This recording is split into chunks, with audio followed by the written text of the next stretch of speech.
तो फ्रेंड्स, 3 चीजें महत्वपूर्ण क्या ध्यान रखनी है? Intention, character and hard work. Intention, character, hard work. तो अब आपको समझ में आ गया किन चीजों पे हमें फोकस करना है सबसे ज्यादा इस ट्रेनिंग प्रोग्राम के दौरान? Yes sir. Very good. Yes और आप सर। सभी कर सकते हैं, इसी वजह से इस क्लास में बैठे हैं, नहीं तो आप पहले ही रिजेक्ट हो चुके होते। ओके, तो हमें अपने नियत को, अपने चरित्र को और हमारी मेहनत को अलाइन करना है, उसी को हमें अलाइन करना सीखना है। ओके, अभी इस प्रोग्राम में ऑलमोस्ट 1 महीना, मतलब आज से हमने जैसे चालू किया है, तो ऑलमोस्ट फर्स्ट 1 मंथ, ठीक है, ऑलमोस्ट 4 हफ्ते मंडे टू फ्राइडे क्लास होगा इस टाइम पे। क्लियर? मंडे टू फ्राइडे रोजाना, मतलब मंडे से लेके फ्राइडे तक रोजाना 2 घंटे 7 से 9 आपको इस क्लास में आना है। ओके, उसके बाद मैं बताऊंगा, क्योंकि जो आखिर का 3 महीना है, मतलब जो अगला पड़ाव जो है, जो 3 महीने का होगा क्योंकि 4 महीने में से मतलब 25% टाइम हम यहाँ पे बिताएंगे, जहाँ पे हम स्ट्रक्चर्ड लर्निंग करेंगे, ठीक है।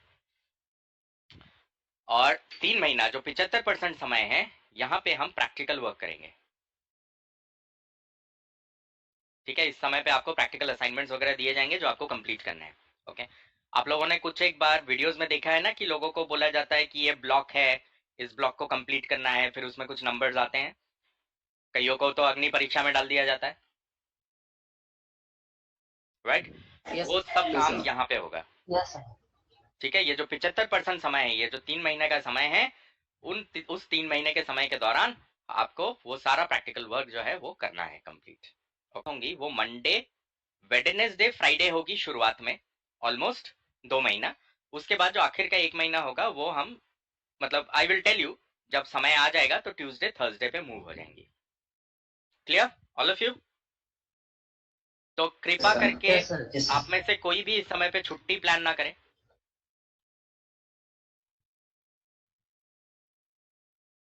Plan for a holiday.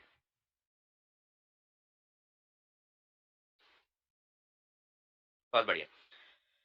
Alright, अभी तक कोई सवाल आपके मन में आ रहा है? अंदर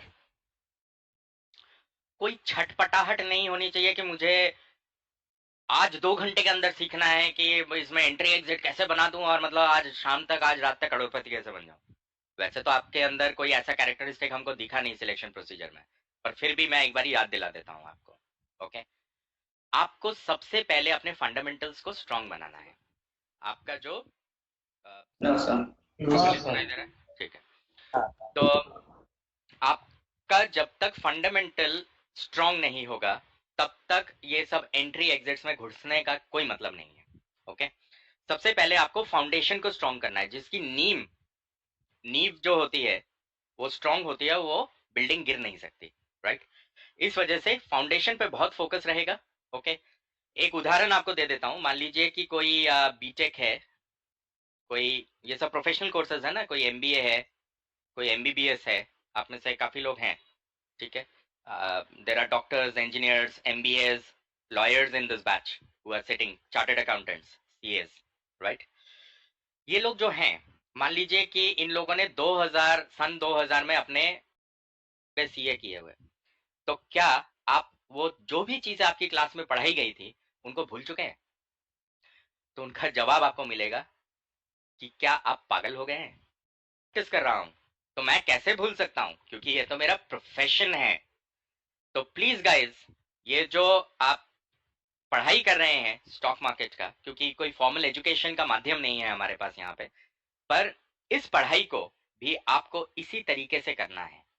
क्योंकि ऐसा नहीं होना चाहिए कि कोई आपसे 2 महीने के बाद पूछ रहा है और आप कह रहे हैं नहीं नहीं, मेरे को तो ब्रेकआउट पैटर्न तो भूल गया, किया था। इसका मतलब आपने उस पढ़ाई को प्रोफेशनली किया ही नहीं, क्योंकि आपने उसको प्रैक्टिस ही नहीं किया। ओके, आने वाले 40 साल, 50 साल, 60 साल, 100 साल तक आपको इसी नॉलेज का इस्तेमाल करना इस है। फाउंडेशन पे फोकस करना बहुत जरूरी है। क्योंकि यही है इस ट्रेनिंग प्रोग्राम का content. Clear? Yes, sir. Yes, sir. Yes, sir.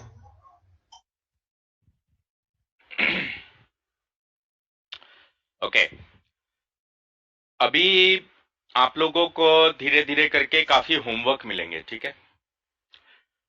तो आप में से कोई जोश में नहीं आ जाना कि मेरे को होमवर्क दिया है, मैं फटाफट कंप्लीट कर लिया और वो पूरे ग्रुप के साथ शेयर कर दिया, ये लो होमवर्क। तालियां बजाओ मेरे लिए, I am the first guy. अगर किसी ने ऐसा किया तो मैं उसको 2 दिन के लिए क्लास से सस्पेंड कर दूंगा। You will not misuse the communication channel which has been provided to you. यहां पे सब सीखने आए हैं। अगर आपने होमवर्क पहले कंप्लीट किया है तो आप मेरे पास आएंगे। आपको बाकियों की लर्निंग को रोकने का कोई अधिकार नहीं है।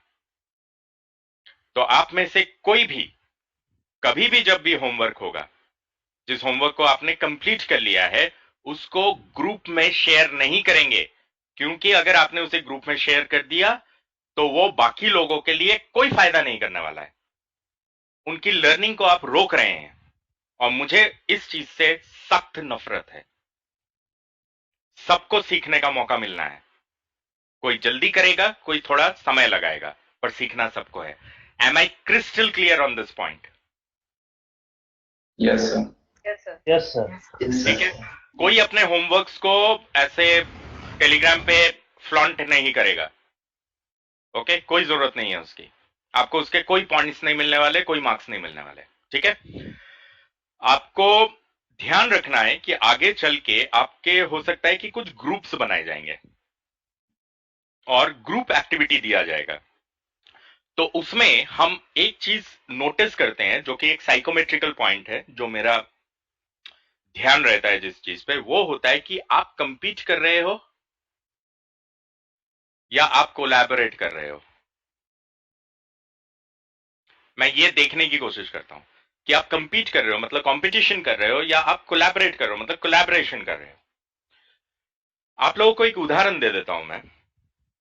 आप सभी हिटलर विटलर ये सब स्टोरी वोरी तो सुने हुए होंगे, राइट?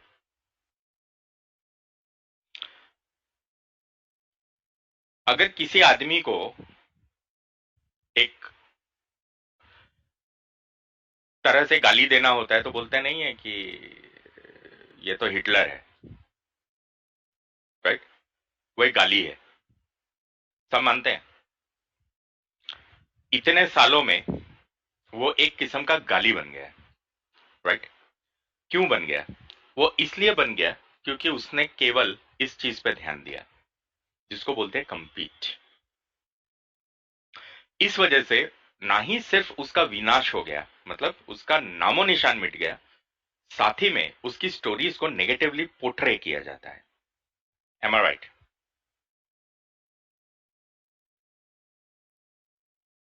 करेक्ट?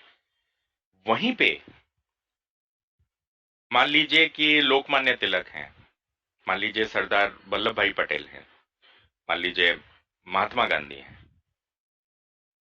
वो अगर किसी के साथ कंपेयर किए जाते हैं, मतलब किसी को अगर ये बोला जाता है कि नहीं आपके जो गुण हैं वो सरदार वल्लभ भाई पटेल जी के जो चरित्र था उससे मैच करता है, तो इसका मतलब वो उनकी प्रशंसा कर रहे हैं। एम आई राइट और रॉन्ग? Yes, sir. राइट? जिसका मतलब ये है कि उन लोगों ने एक्चुअली करा क्या था। उन लोगों ने कभी कंपीट नहीं किया, उन लोगों ने कोलैबोरेट किया। ओके? इसलिए हमेशा हमें ध्यान रखना है, अगर तो डिस्ट्रॉय हो जाना है, डिफीट बोलते हैं जिसे, अगर तो खत्म कर देना है अपने आप को, तो कंपीट करना शुरू हो जाओ आज से। आने वाले कुछ समय के अंदर बर्बाद होके खत्म हो जाओगे, you will be all over. ठीक है? पर अगर अमर होना है तो अभी से कोलैबोरेशन का जो कैरेक्टरिस्टिक होता है इसको अपने अंदर लेके आना है। अमर होने का मतलब क्या है कि जिंदा रखना ना, राइट। ये जो स्टॉक मार्केट है, इस स्टॉक मार्केट के अंदर आप अमर होना चाहते हैं या मर मिट जाना चाहते हैं? बताइए। अमर होना चाहते हैं ना, कि हमारा कारोबार चलता रहे, हम धीरे धीरे आराम आराम से अपने लक्ष्य की तरफ बढ़ते रहें, काम करते रहें, राइट। तो हमें तो अमर होना है ना यहाँ पे इस स्टॉक मार्केट में। तो अगर हमें अमर होना है तो please remember this is the key. और हम कोलैबोरेट किसके साथ करते हैं? हम कोलैबोरेट करते हैं डीप पॉकेट इन्वेस्टर्स के साथ। Is this clear? Yes. क्योंकि अगर आप इस मार्केट में compete करने के लिए उतर गए तो आप इन डीपीआईज, इन डीप पॉकेट इन्वेस्टर्स के ऑपोजिट में खड़े हो जाओगे। और ये इतने ताकतवर लोग हैं कि आपको कुछ ही दिनों में मिटा देंगे, आपका नाम मिटा देंगे स्टॉक मार्केट से, खत्म कर देंगे आपको। आप इनसे compete नहीं कर सकते, आपको इनके साथ कोलैबोरेट करना है, ठीक है। इस वजह से चाहे वो FIIs, DIIs, mutual funds, etcetera etcetera etcetera etcetera, कुछ भी हो, बड़ा स्टेक होल्डर, छोटा स्टेक होल्डर, जो भी है, हमको उनके कैरेक्टरिस्टिक्स को समझना है और हमें अपनी सोच को वैसा बनाना है जैसा वो सोचते हैं। अगर हमने ऐसा कर दिया तो इसका मतलब हमने उनकी सोच के साथ कोलैबोरेट कर लिया। और जहां हमने सोच के साथ कोलैबोरेट करना शुरू कर दिया, हमारी जर्नी इमॉर्टल होने की तरफ बढ़ने लगी, मतलब अमर होने की तरफ हम बढ़ने लग गए, ठीक है। इस वजह से आप लोगों को जो ग्रुप एक्टिविटीज वगैरह दिया जाएगा, ओके, उसमें मैं देखूंगा कि यार मतलब आपके अंदर ये कोलैबोरेटिव कैरेक्टरिस्टिक आ रहा है या नहीं। अगर आपके अंदर ये कोलैबोरेटिव मतलब अगर कंपीट कैरेक्टरिस्टिक्स दिखने लगे तो वहां पे आपको बहुत बार टोका जाएगा, रोका जाएगा और जरूरत पड़ेगी तो पनिशमेंट भी दिया जाएगा। पर एक चीज का ध्यान रखिएगा, ये जो भी कुछ किया जाएगा ये आपके भलाई के लिए है, क्योंकि at the end of the day you have to be a winner. Clear? Yes, sir. चलिए, बहुत बढ़िया। और ये सब सुनने के बाद जो भी मैंने अभी तक कहा, अगर अभी भी किसी को डर लग रहा है और उसको लग रहा है अरे यार कहां फंस गया, यहां तो पढ़ाई करनी पड़ जाएगी, ये कहां फंसा दिया मेरे को, राइट, तो अभी हाथ खड़ा कर सकते हैं। You can raise your voice and you can leave this training program right away, क्योंकि ये तो मिलिट्री ट्रेनिंग के समान है। कोई है जो छोड़ के जाना चाहता है? No, sir. No, sir. Excellent. और अगर किसी को जाना है पर उसको शर्म आ रही है तो वो मुझे क्लास के बाद फोन करके बता सकते हैं, हम उनको 2 घंटे के अंदर रिलीव कर देंगे। That is my promise.